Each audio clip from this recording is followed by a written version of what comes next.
So, Start us out. are we doing the welcome? Sure, yeah. I feel like that's a good warm-up. Okay. Are we looking at the camera when we do We that? can look at each other. Okay. It's kind of bright. Well, I can look at this camera. You can. Same. Yeah, if you got something really important to say.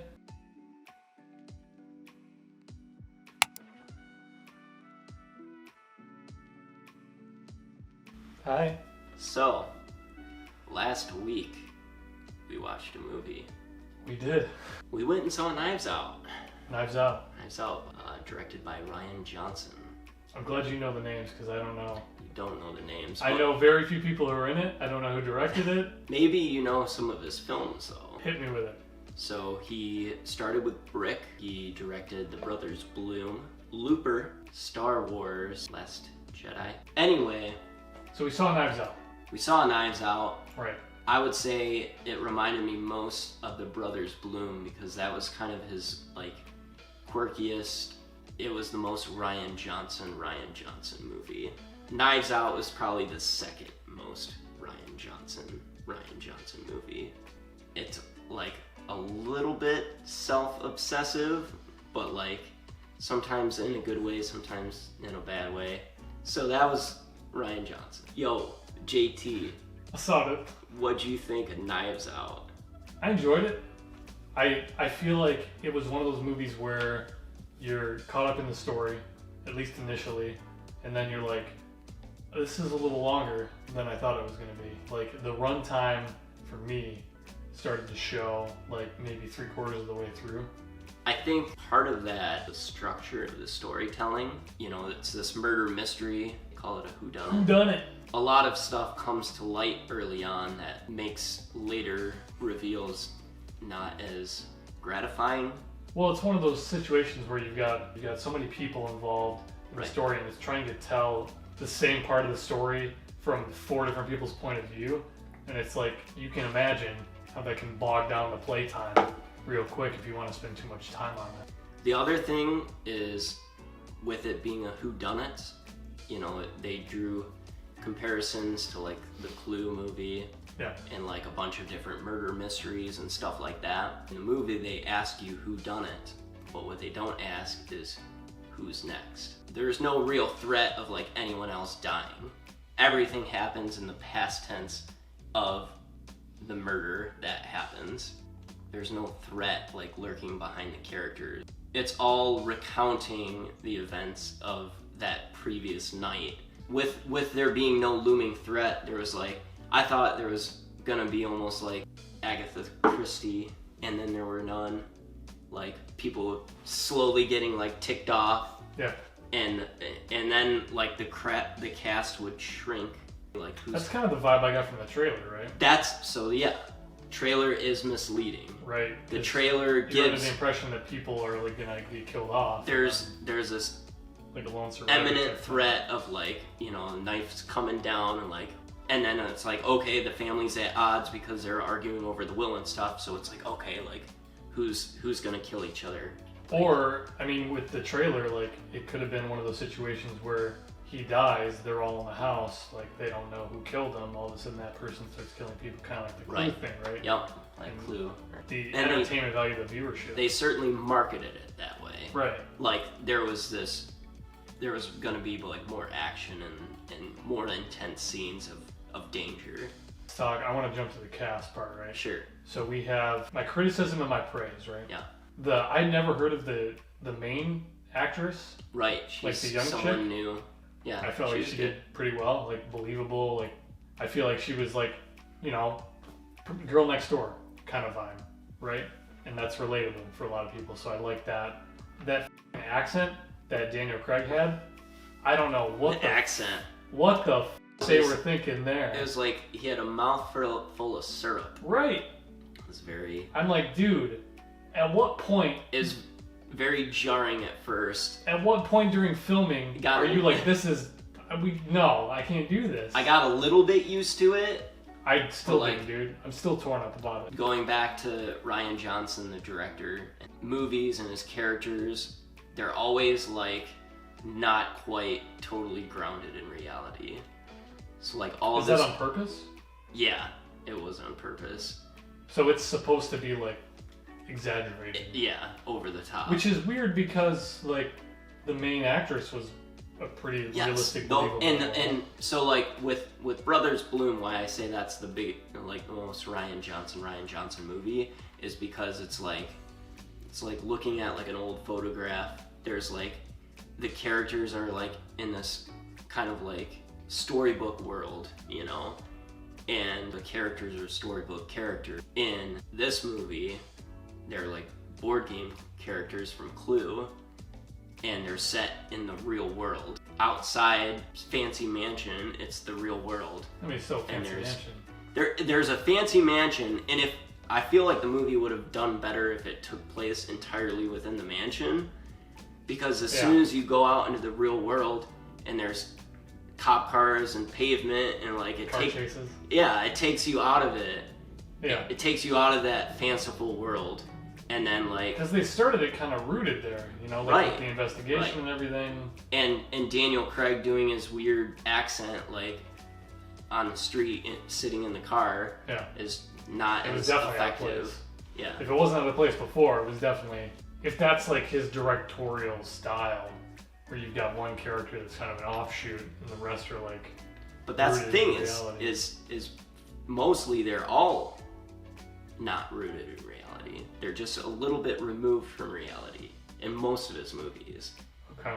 And in this one, it was noticeable that Daniel Craig and Daniel Craig alone was like the odd man out. Quite a bit away from everybody else. The last kid picked in dodgeball. Like the other characters, especially like the family members, like looked and dressed like characters from Clue. Yeah. But they were otherwise fairly normal. I mean, I liked all the actors in it for sure.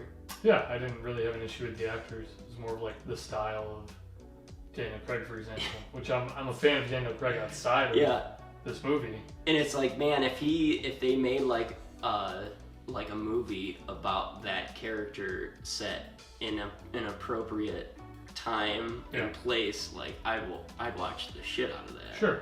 But it felt strange. It felt out of place, right? No. So. What'd you think of the writing? With any sort of movie like this, especially with like a murder mystery where you have this many people trying to combine this many storylines into one, like you have to be decent at writing, right, to pull that off. And I felt like it was pulled off. It was one of those movies where like sometimes you can figure that stuff out easily, right, or like you can see the writing on the wall. And I felt like as soon as I started to figure it out, like they threw a curveball, and then something happens and it doesn't correlate with what you thought. Right. It subverts your expectations. Right. Which is what Rian Johnson wants to do in all of his movies. But did he write it, or did you see it? He did write it. Okay. Yeah.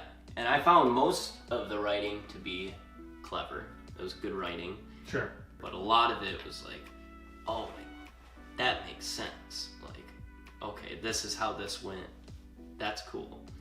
That's really cool.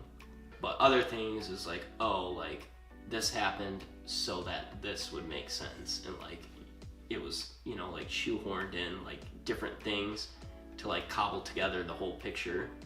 Because like overall the murder mystery is very interesting, all the twists and turns in it, but there was some pieces of duct tape holding it together that were could have been a little bit more refined and tidied up.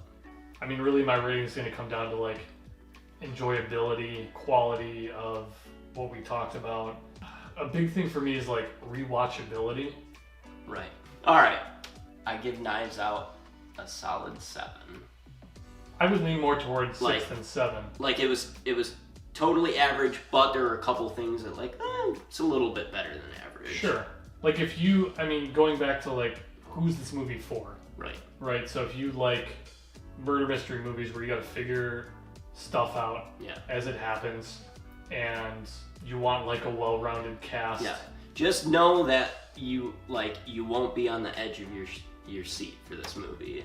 Finding out about stuff that happened before the movie started. It's not like a slasher film where people are getting picked off one by one or anything like that. Right. So I'll meet you. 6.5. So we give Knives Out 6.5 jars. 6.5 jars. 6.5 jars. Full of some jam. So the writing. A lot of it was very clever. Some of it was, patchwork. Sure. So agreed. When she finds the housekeeper, in that laundromat or whatever, she's like dying. Yeah. Of morphine or whatever.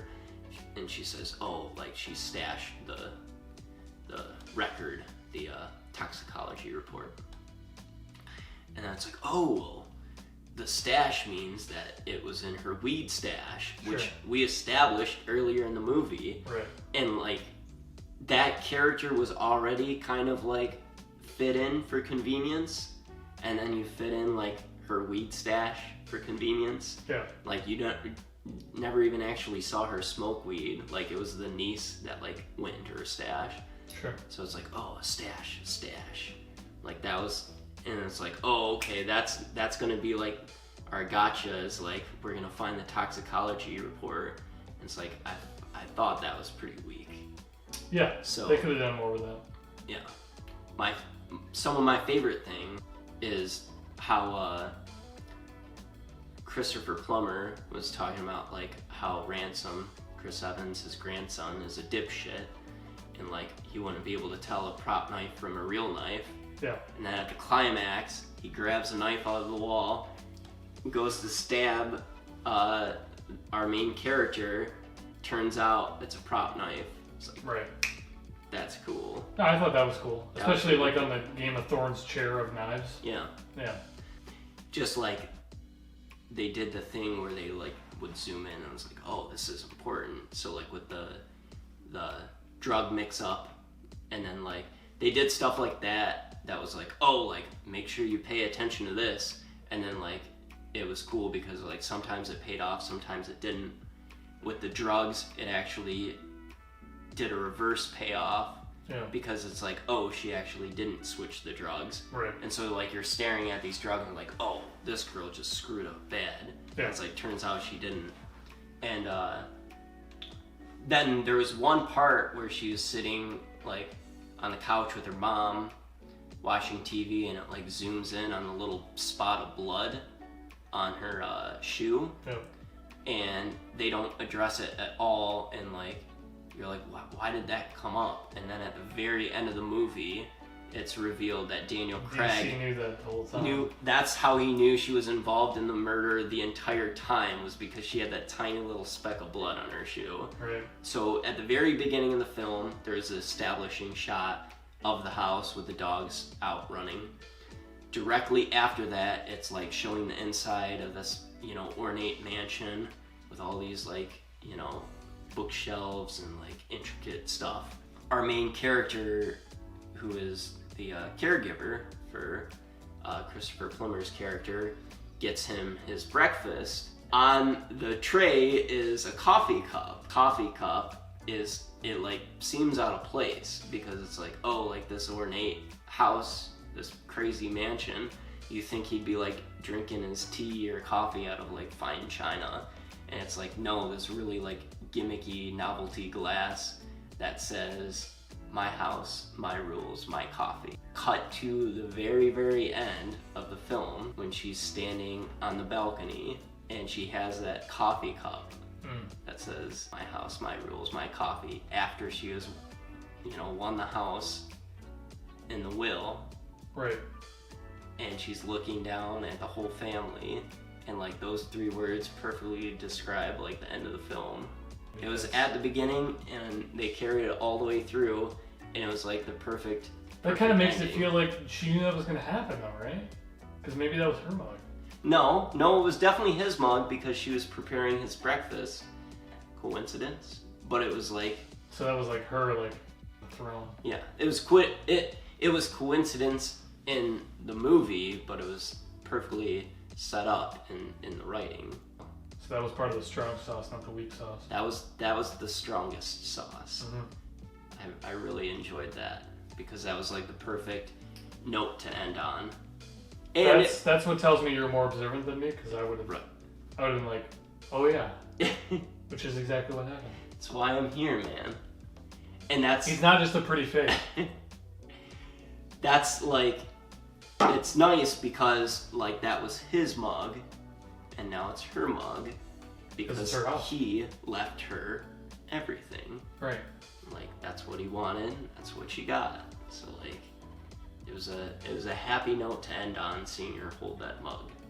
And with that, I'm gonna transition into our comment question. Outside of Knives Out, who is your favorite performer who was in Knives Out? Oof, the big draw for me, I enjoyed Chris Evans. Chris Evans. Why do you love Chris Evans? I feel like, I mean, everybody knows Chris Evans, right? Sure. Like your, We sure Captain do. America nonsense, whatever. I feel like I expected him to just be like a very small bit in the movie to like draw attention to the movie. Yeah. You know how sometimes they throw like a well-known actor's name, but they have a very small bit. I feel like he had a bigger part of the movie than I would have expected, Right. and I'm kind of glad because Basically, everyone had less of a part than expected, except for the main girl, who Yeah. turns out to be like a very main character that is almost solely focused on for a Right. lot of the movie. because I thought it'd be like a shared thing, right? Like everybody has equal amount of time, 'cause Ensemble. whatever. People are getting killed Yeah. off, etc. And it wasn't really like that. But he was a dick, and then they like kind of made you like him, but then like in the end he was kind of still a dick anyway. But I don't know. It made it more enjoyable. He wasn't classic perfect Chris Evans. Yeah, your turn. My favorite actor that was in Knives Out is Michael Shannon, who was I should have known that. I should have known that before when you asked the question. So the main draw for me for Michael Shannon are his films that he's done with the director Jeff Nichols. If you've seen Shotgun Stories, Midnight Special, Take Shelter, if you've seen any of those films, Yeah. all great. I love Michael Shannon. And fun little last bit of trivia: the actor who played his son in Midnight Special is the actor who plays his son in Knives Out. Ah. Who is your favorite performer in Knives Out For performances outside of Knives Out, Leave us your comments. Down below, baby. Down below. Hey, like, subscribe. do me a favor. Smash that like button.